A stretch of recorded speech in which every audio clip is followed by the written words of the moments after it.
Olá pessoal, eu sou o professor Juleimar Soares Coelho de Amorim, sou tutor do curso de Planejamento e Dimensionamento da Força de Trabalho em Saúde e estou atuando com a equipe de Minas Gerais. Tomei como iniciativa a gente trazer uma discussão sobre os indicadores de saúde, uma vez que muitos colegas, muitos multiplicadores podem ter dificuldade na compreensão desses indicadores, na análise, na interpretação desses indicadores, e isso pode implicar no nosso trabalho do dimensionamento da força de trabalho em saúde. Pois bem, indicadores são extremamente importantes para o planejamento e para a gestão de qualquer serviço, em qualquer esfera, em qualquer dimensão do trabalho em saúde, seja dentro da própria unidade e as suas equipes, até em nível mais macro, né? Em nível nacional ou em nível internacional.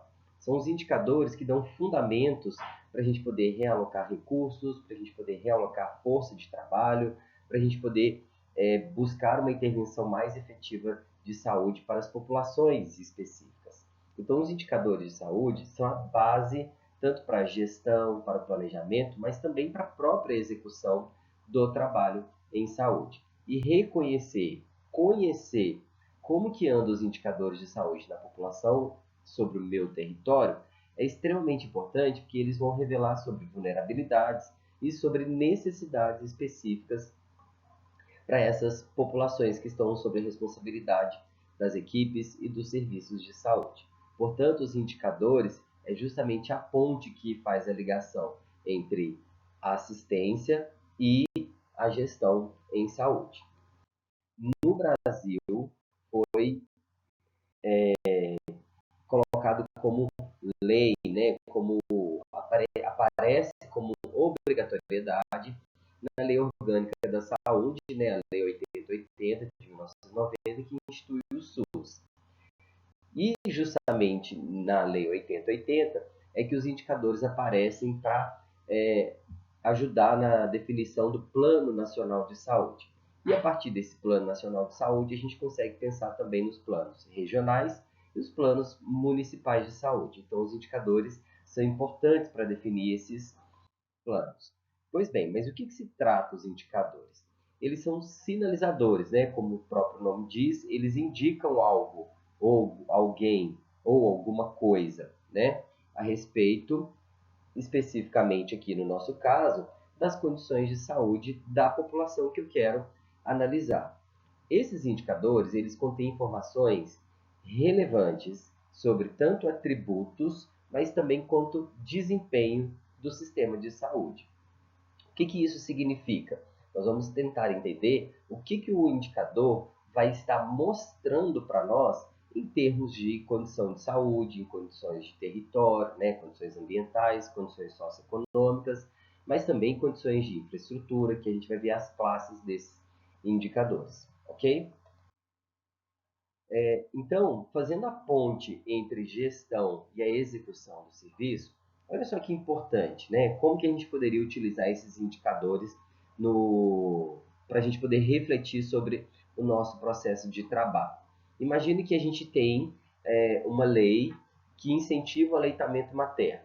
Para que o município e as equipes de saúde, então, favoreçam que as mulheres, né, aumente o período aí de aleitamento materno, cujo o objetivo seria reduzir a desnutrição e os riscos de doenças infecciosas, tanto para as mães quanto para as crianças, a gente precisaria de ter informações sobre quem são essas mães e quem são essas crianças. Então, a partir disso, a gente tem um indicador. Então, o percentual de crianças menores de 4 meses com aleitamento materno exclusivo. Olha só que indicador interessante, né? Para revelar sobre uma medida de gestão para incentivar as mães a ter um aleitamento materno. Como é que é feito esse cálculo, então? O número de crianças menores de 4 meses em aleitamento materno exclusivo, dividido pela população menor de 4 meses. Veja que nesse caso aqui, o indicador, ele é um indicador de comparação, ele é um indicador relativo. Então, a gente tem essas duas informações, esses dois dados, então a gente precisa ter dados, e depois a gente tem uma constante que nós vamos comentar sobre ele, tá? Um outro exemplo, a gente poderia analisar sobre as ações de vacinação. Então, a gente quer prevenir a ocorrência de doenças, a distribuição de determinadas doenças infecto-contagiosas. Então, o que seria o impacto na população esperada? Reduzir a mortalidade por doenças preveníveis por imunização. Um indicador importante a respeito disso seria a cobertura vacinal de rotina de crianças menores de 1 ano. Opa, temos um indicador aqui de serviço, né, de cobertura vacinal. Então, como é que a gente poderia fazer o cálculo? O número de crianças menores de 1 ano vacinadas com o número total de doses preconizadas dividido pela população total de crianças menores de 1 ano. Ou seja, todas as crianças com cartão de vacinação em dia dividido por todas as crianças com essa faixa etária.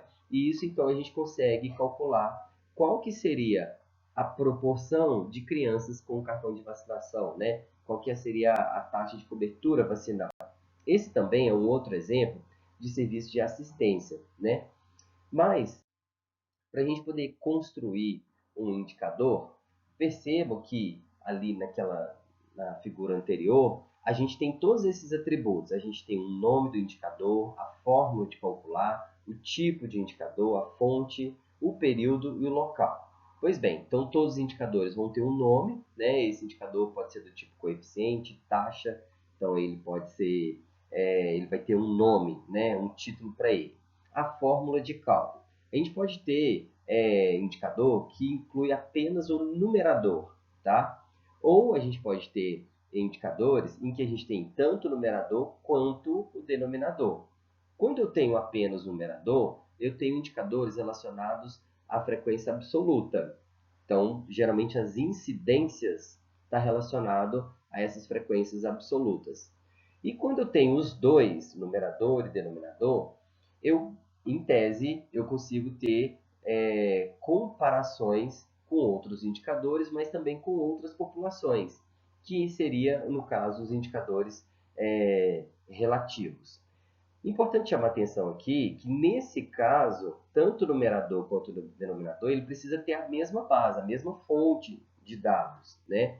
Porque, caso um deles tenha fontes diferentes, o cálculo vai estar estimado errado, ou para mais ou para menos, né? Depois eu tenho o tipo de indicador. Nós temos alguns indicadores de taxa, de índice, de percentual, de número absoluto, como a gente viu, uma razão simples, e inúmeras outras formas de indicador. Não se assustem com esses tipos de indicadores, porque na própria descrição, que eu vou indicar para vocês um material de acesso a essa descrição, vocês vão saber, o nome do indicador já vai indicar se ele é uma taxa, se ele é uma percentual, tá? Então essa é uma fórmula, aqui é uma forma da gente construir o indicador. Depois a gente tem uma fonte de dados. A fonte de dados pode ser a mais variada possível. Pode ser desde dados populacionais, como os casos dos censos do IBGE, os dados de algum programa de saúde específico, em que as equipes de saúde precisam alimentar algum sistema. Nós podemos também coletar dados a partir de registros, seja em nível hospitalar, de laboratório, de serviço de saúde, ou até mesmo de notificações, né? Notificações compulsórias, não compulsórias, os inquéritos epidemiológicos, as declarações de óbitos. Veja que a gente tem inúmeras fontes de dados. O que eu quero chamar a atenção aqui? Que o importante é que a fonte de dados seja comum, no caso, quando eu for construir o meu numerador. Que ela seja a mesma fonte. Por quê? Se eu mesclo duas fontes de dados, pode ser que na hora de coletar aquele dado, uma das fontes colete de forma diferente. Então eu vou estar errando ou para mais ou para menos nesse meu cálculo do indicador. Também, como em construção importante do indicador, eu preciso ter um período, eu preciso ter claramente qual que é o período em que aquela informação, aquele dado foi coletado. Vai ser o período de um dia, vai ser o período de uma semana, período de um mês, de 6 meses, de 1 ano, de 10 anos. Então eu preciso ter clareza nesse período, né? E o local, qual que é a minha área de abrangência ali que eu estou avaliando aquele indicador? Pode ser em nível de país, pode ser em nível de mundo, pode ser em nível lá de UBS, né? Pode ser em nível de equipe. Então a gente vai do macro para o micro. Só que eu preciso informar qual que é o local onde está sendo coletado aquelas informações. Porque senão eu também vou apresentar dados de forma diferente, né? Então, todo indicador ele tem essa estrutura para a sua construção. E isso é extremamente importante. Então, eu queria chamar a atenção aqui para o tipo de indicador que vocês vão ver com muita frequência. A gente pode ter o indicador com frequência absoluta, que é aquele típico indicador que aparece na televisão. Número de casos, não sei de quê, número de óbitos, não sei, né, para doença tal, número de ocorrência de um determinado evento. Só que esse indicador ele é importante, ele existe, só que ele não dimensiona, ele não contextualiza, né, a realidade do local, do período, né, e de qual que é a base ali de comparação. Porque eu posso usar um indicador absoluto para um nível extremamente micro e ele ser importante no nível micro, mas ele perder a sua dimensão quando ele vai para um nível mais macro. Ou eu posso usar um indicador com frequência absoluta no nível macro e reportar isso como se fosse no nível micro. Então, dá um alarme naqueles dados, né? Então, eu preciso ter esse cuidado. Ele é frágil porque ele não apresenta o contexto, mas ele nos ajuda a ter noções, por exemplo, de evolução ou involução de determinados eventos. Por exemplo, aqui que eu trago são os óbitos de febre amarela no Rio de Janeiro, né? São dados antigos, mas vocês podem ver do ano de 1991 até 1998. Percebe que no ano de 1991 houve 4.456 óbitos por febre amarela somente no município do Rio de Janeiro. Depois, esses número de casos de óbitos foram diminuindo, diminuindo, e depois de 100 anos, olha só o número de óbitos. Praticamente zerou comparado com o período inicial. Certo? Ops, 100 anos não, desculpa. Depois de um pouco mais de 20 anos, a gente conseguiu praticamente zerar esses valores de número de febre amarela. Mas o que aconteceu aqui? Vocês conseguem imaginar o que pode ter acontecido, né? Por que esse número absoluto ele foi reduzindo dentro do município? Tá vendo que eu não tenho uma base de comparação, mas ele me permite entender que alguma coisa foi feita, alguma intervenção aconteceu? Então isso é importante para o indicador de frequência absoluta. Já o indicador de frequência relativa, ele é super poderoso porque ele permite fazer comparações e ele ajuda a gente a fazer interpretações, né? Ele facilita na hora da gente fazer interpretações. E esses indicadores de frequência relativa, ele pode ser do tipo coeficiente ou taxa, em que ele expressa uma determinada velocidade. Então, a taxa da incidência de dengue, a taxa de incidência de óbito por causas maternas, o coeficiente de mortalidade. Então, ele está mostrando quanto que as pessoas estão evoluindo com a ocorrência daquele evento. Já a proporção ou índice, ele é uma medida um pouco mais estática, só que ele compara duas medidas. E a gente vai analisar dois exemplos ali que refletem justamente essa situação que eu estou trazendo para vocês. Tá? Então, olha só, como é que a gente poderia, então, fazer a anatomia aqui de um bom indicador, né? O indicador ele vai ter o seu nome, que vai ser um coeficiente, uma taxa, uma proporção, né? E aqui no numerador nós teremos o número de casos de uma determinada doença, que vai ser o evento que eu estou investigando, pode ser de uma incapacidade, pode ser de morte, dividido por a população sobre o risco de adoecer daquela doença que eu estou investigando, de ficar incapaz daquele problema que eu estou investigando, ou de morrer daquele problema que eu estou investigando. Isso tem muita importância porque aqui vai depender muito da minha base de dados, ela tem que ser igual para os dois, e a minha população sob risco tem que estar muito claro. Porque, por exemplo, se eu coloco aqui número de câncer de mama, a minha população sob risco de adoecer obrigatoriamente vai ter que excluir os homens, e vice-versa, né? Se eu quiser escolher aqui número de óbitos por câncer de próstata, né, a coeficiente de óbito por câncer de próstata, Obrigatoriamente, a minha população de risco não vai incluir a população total, porque eu sou obrigado a excluir a população de mulheres, certo? Então, aqui em cima nós temos o evento em que nós queremos investigar, no denominador nós temos o grupo sobre risco e depois a gente vai fazer uma multiplicação pela constante. O que significa essa constante aqui? É uma forma da gente traduzir e aquele indicador ele ficar mais fácil de ser interpretado. Então, eu posso utilizar uma base de 10, de 100, de 1000, de 10.000, 100.000 ou até mesmo de 1 milhão. Então, a gente pode fazer análise de um indicador para uma população pequena e multiplicar simplesmente por 10. Tudo bem, não tem nenhum problema. Também podemos multiplicar por 1000, caso a minha população eu esteja analisando um grupo maior, tá? Via de regra, alguns indicadores eles utilizam ou 1000 ou 100.000, tá? Principalmente os indicadores de mortalidade. Mas saiba que essa constante aqui vai ser uma forma da gente trazer o resultado à tona e ele ficar mais fácil de ser interpretável. Então, vai ser muito difícil, por exemplo, eu avaliar o risco, a coeficiente de mortalidade, por exemplo, neonatal, no município X, se eu colocar lá 0,00030, vai ser mais fácil eu trazer 3 a cada 100.000, 3 a cada 1.000, né? Do que eu trazer 0,0030, ok? Então, essa constante é uma forma da gente traduzir e o resultado ficar um pouco mais fácil de ser interpretado. Pois bem, eu queria trazer aqui também como iniciativa a RIPSA, que é a Rede Intergeracional de Dados de Informações para a Saúde, né? Então, a ripsa.org.br, vocês podem consultar, é um site confiável em que ele traz vários indicadores, mas também os conceitos desses indicadores. E, inclusive, nós temos o livro verde, né?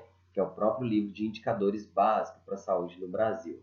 Então, eu incentivo vocês a darem uma pesquisada, uma consulta, digita lá ripsa.org.br e vocês vão conhecer esse site em que vocês podem extrair os dados e também os conceitos, ok? Então, isso vai ajudar muito no trabalho de vocês, no planejamento, na organização das atividades teóricas do curso. Nesse site, vocês vão identificar lá, ó, dentro dos indicadores, a gente tem uma lista enorme desses indicadores. E, claro, não consegue cumprir com todos os indicadores que são descritos na literatura, mas nós temos bastante.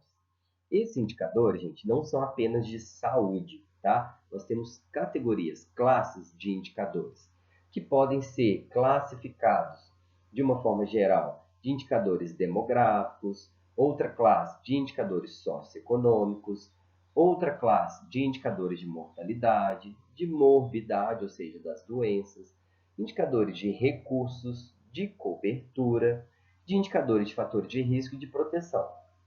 Durante o trabalho de vocês, nós estaremos atentos principalmente para a gente poder calcular o dimensionamento da força de trabalho nos indicadores que revelam sobre mortalidade e morbidade. Por quê? Porque são esses dois grupos de indicadores em que nós, profissionais de saúde, conseguimos ou intervir, prevenir, né, e interpretar como uma forma de ajustar a nossa equipe de saúde. Já os indicadores, por exemplo, demográficos, nós teremos dificuldade, embora eles sejam muito importantes para nós. Então, cuidado vocês, na hora de fazer os trabalhos, de não misturar indicadores de classe do tipo demográfico com classes do tipo mortalidade e morbidade. Escolham uma classe e se direcionem a eles para poder facilitar a interpretação de vocês. Também tomem cuidado, embora seja importante, nós vamos discutir em um momento específico do curso sobre os indicadores de cobertura. Aqui nós estaremos falando sobre aqueles indicadores em que há a presença da assistência ou quanto que a assistência está ausente. É diferente, então, esses indicadores, porque eles estão revelando dados dos profissionais e dos serviços. Aqui nós estamos falando dos indicadores da população, né? que demanda os serviços.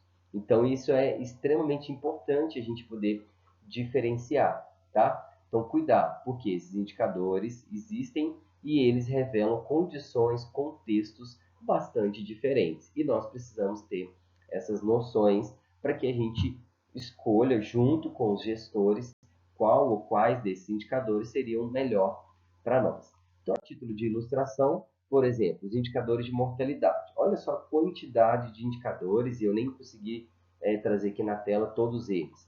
Taxa de mortalidade infantil, razão de mortalidade materna, mortalidade específica por doenças, neoplasia, acidente de trabalho, diabetes mellitus, AIDS. Então, a gente tem aqui uma quantidade enorme de indicadores. Depois, lá nos indicadores de morbidade, nós temos outro, olha, incidência de sarampo, incidência de difteria, incidência de rubéola, taxa de incidência de sífilis congênita.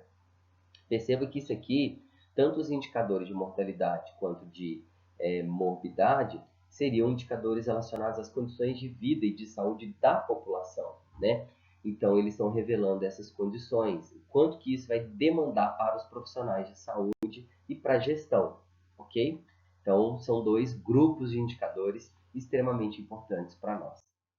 Pois bem, então eu trouxe aqui dois indicadores para a gente poder discutir e identificar algumas fontes de erros de interpretação, de cálculo.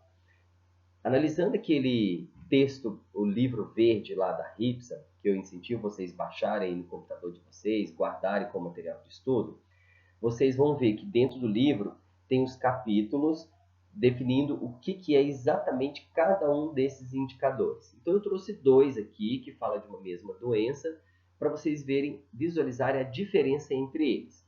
Então olha só, esse primeiro indicador é o indicador taxa de mortalidade específica por diabetes mellitus.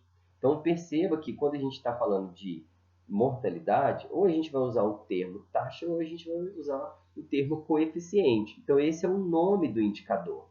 Então ele poderia ser simplesmente coeficiente de mortalidade geral, mas eu escolhi aqui um por uma doença específica. Como que é feito o cálculo desse indicador? No numerador nós vamos ter o número de óbitos por diabetes mellitus para cada 100 mil habitantes. Esse aqui vai ser a constante. E no denominador vai ser a população residente em determinado espaço geográfico. Esse espaço geográfico pode ser o município, pode ser o estado, pode ser a região geográfica, pode ser o país, tá? E o ano considerado, o ano de 2024, 2023, 2010, 2000, né? Então a gente vai definir aqui qual que é o ano nosso para calcular essa taxa de mortalidade. Então a fórmula é essa. O que esse indicador nos ajuda a interpretar e os gestores e nós, profissionais de saúde, ficarmos atentos a essa taxa de mortalidade por diabetes? Porque ele estima o risco de morte por diabetes na população, ele expressa o envelhecimento, né? Porque quando a gente pensa que as pessoas menores de 40 anos estão envelhecendo, estão tendo diabetes, significa que seria uma morte evitável já depois dos 40, 50 anos nem é tão evitável assim, então expressa que esse é uma causa de morte, especialmente na população mais envelhecida, expressa assistência médica dispensada, assistência médica ou não, né? Mas ele não é um indicador de serviço, ele é um indicador de doença da população, mas ele expressa o quanto que essa população está recebendo cuidados. Se ela estivesse recebendo cuidados adequados, ela não estaria morrendo por essa causa, certo? Então, expressa essa assistência médica.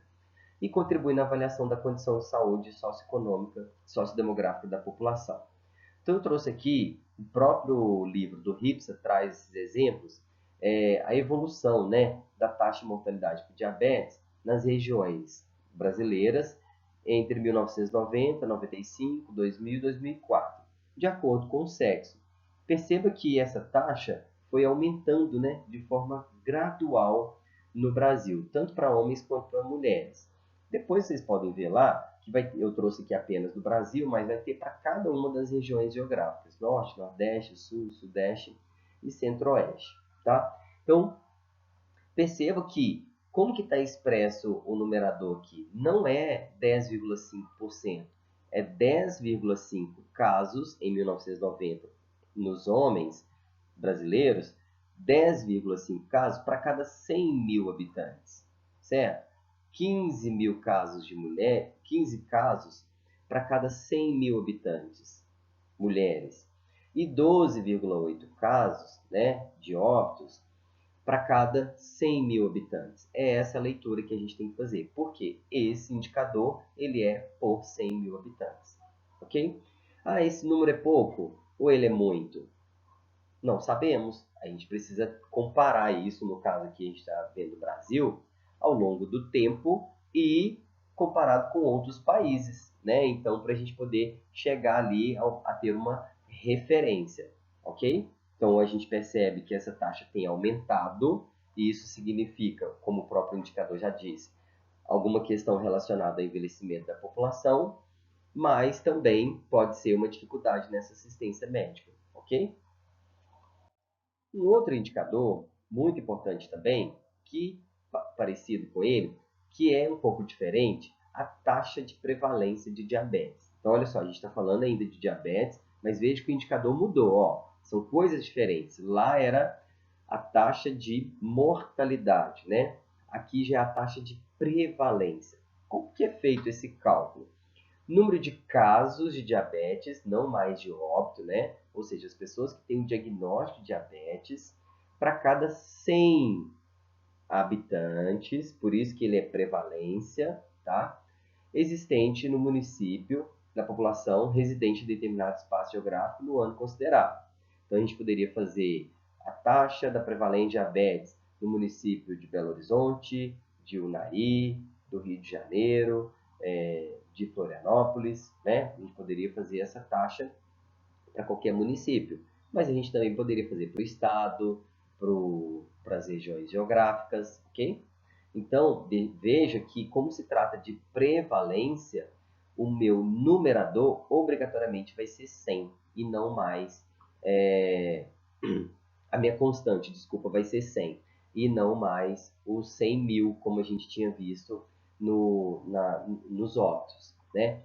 Então, a interpretação desse indicador estima a distribuição da doença na população e de intervenções comportamentais, ou seja, se a população está ficando doente, alguma coisa poderia ser feita em nível comportamental, então em nível de atividade física, aspectos nutricionais, né? Então, quebrar aí o sedentarismo. Esse indicador contribui na avaliação e prevenção de casos de diabetes e também contribui na avaliação de condições de saúde sociodemográfica da população, porque esse indicador ele demonstra uma realidade socioeconômica um pouco mais elevada, né? Então, um perfil de pessoas que têm uma condição sociodemográfica melhor. Eu trouxe aqui dois mapas do Brasil, né? Mostrando a evolução desses indicadores no país. Então, nesse primeiro gráfico, a gente tem aqui a prevalência, né? Então, vai ser em porcentagem. Então, nas cores mais claras seriam os estados com menor prevalência de diabetes, de pessoas diagnosticadas com diabetes, e quanto mais escuro o tom da cor aqui, maior a prevalência. Então, vocês percebem que esse número realmente foi aumentando. E se a gente analisar a condição sociodemográfica da população, a gente percebe que um estado aqui chama muita atenção, né? E o outro estado também chama muita atenção. Isso nos demonstra algumas fragilidades dos indicadores, tá? Não é o foco aqui da nossa apresentação, mas a gente sabe que pode ter casos de subnotificação ou casos realmente em que a população vivencia em situações mais relacionadas ao trabalho, né? Então, essa doença tem essa questão sensível, tá? E nesse outro gráfico mostrando aí as diferenças das prevalências ao longo de 2 períodos. Então, o que eu queria chamar a atenção é que, enquanto o coeficiente de mortalidade por diabetes, a gente teve uma constante 100 mil, aqui nós tivemos na prevalência uma constante de 100 habitantes. Mas perceba que os dois exemplos trouxeram o meu evento que eu estou investigando, ou os óbitos, ou o número de casos. No numerador, a população sobre risco, ou seja, pode ser todo mundo, qualquer pessoa pode ter diabetes, né? E a gente considerou um ano e considerou também a região geográfica ali de referência, certo? Então, isso e a constante. Então, no caso da mortalidade foi por 100 mil e no caso da prevalência foi por 100, ok?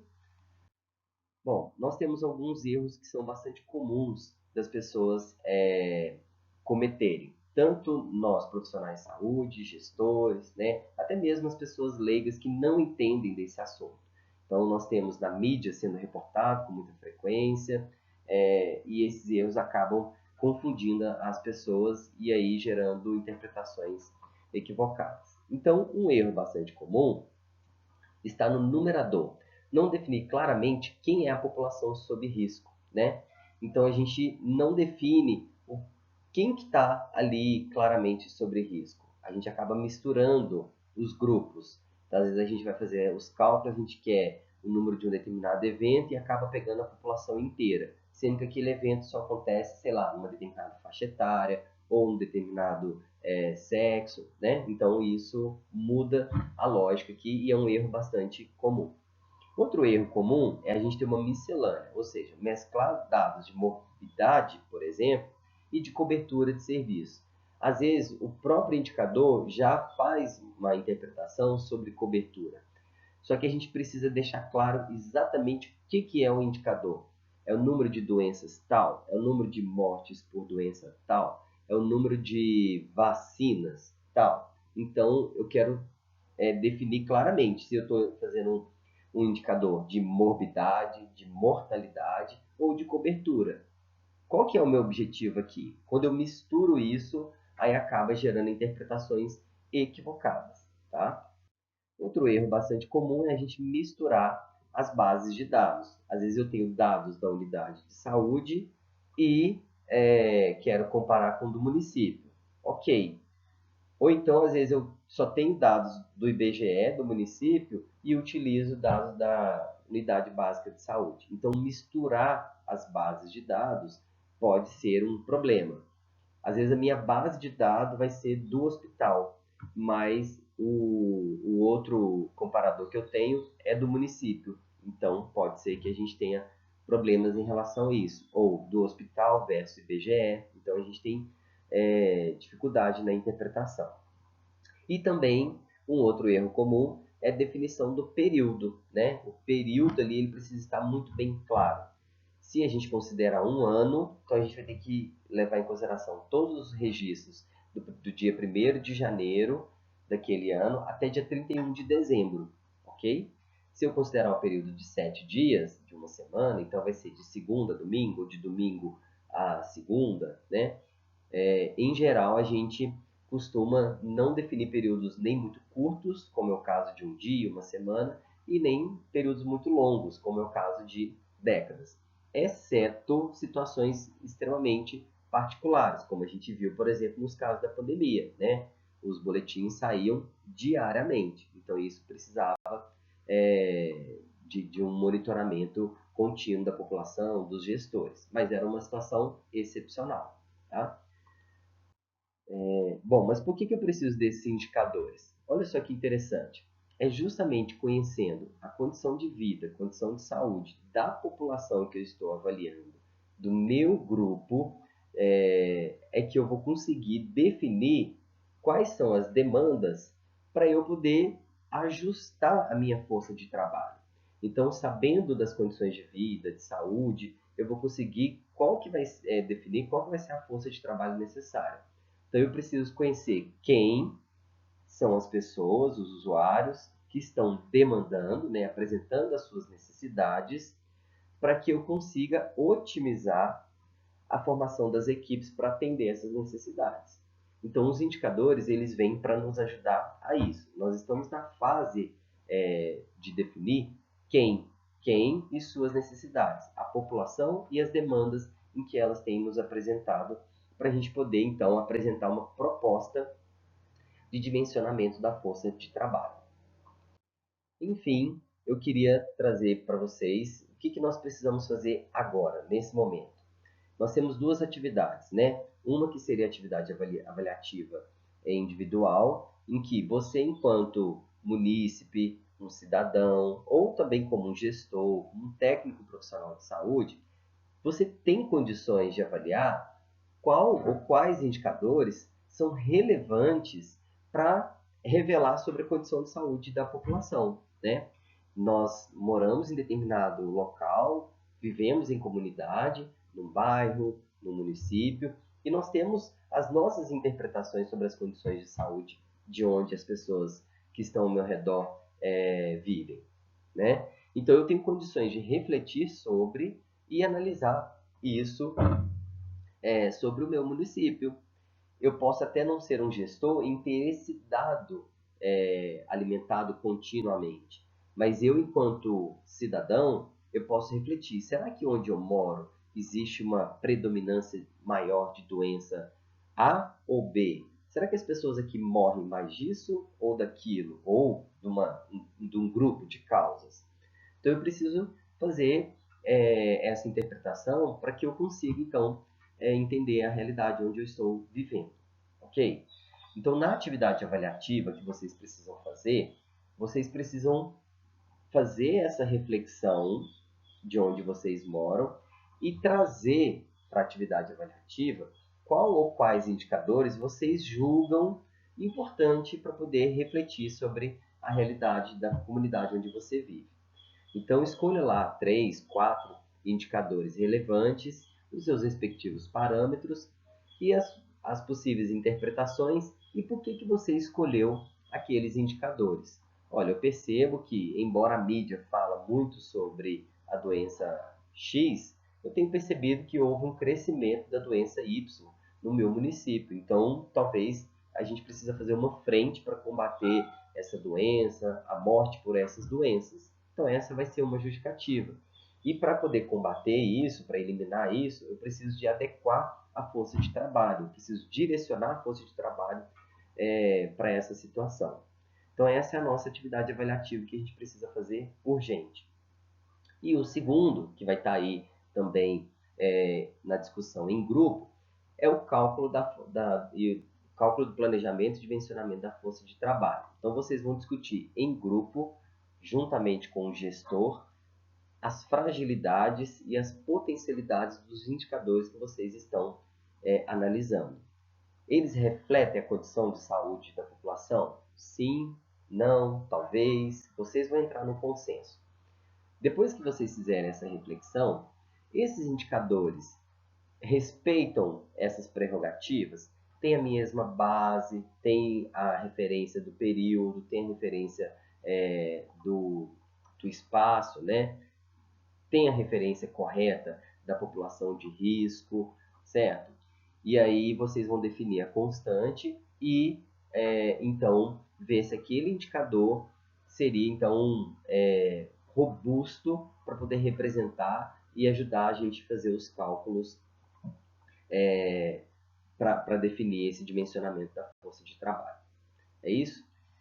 Quaisquer dúvidas, eu estou à disposição. Vocês podem me contactar, seja nos grupos, seja por e-mail. E até logo.